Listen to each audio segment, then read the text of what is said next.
Short సర్క్యూట్తో lorry దగ్ధం. అచ్యుతాపురం మార్టూరు రోడ్లో ప్రమాదం. త్రుటిలో తప్పిన ప్రాణ నష్టం. అచ్యుతాపురం మండలం మార్టూరు రహదారిపై గురువారం తెల్లవారుజామున ఘోర రోడ్డు ప్రమాదం సంభవించింది. షార్ట్ సర్క్యూట్ కారణంగా లారీలో ఒక్కసారిగా మంటలు చెలరేగి వాహనం పూర్తిగా అగ్నికి ఆహుతయింది.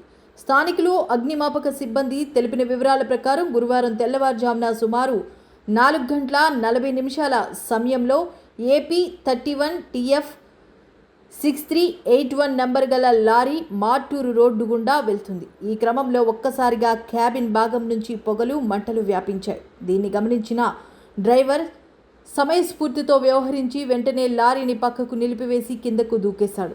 క్షణాల వ్యవధిలోనే మంటలు లారీ మొత్తానికి వ్యాపించాయి. సమాచారం అందుకున్న అగ్నిమాపక సిబ్బంది వెంటనే ఘటనా స్థలికి చేరుకొని మంటలను అదుపు చేశారు. అయితే అప్పటికే లారీ పూర్తిగా అస్థిపంజరంగా మారింది. డ్రైవర్ అప్రమత్తం అవ్వడంతో పెద్ద ప్రమాదం తప్పిందని, ఎటువంటి ప్రాణ నష్టం జరగకపోవడంతో అంతా ఊపిరి పీల్చుకున్నారని స్థానికులు తెలిపారు.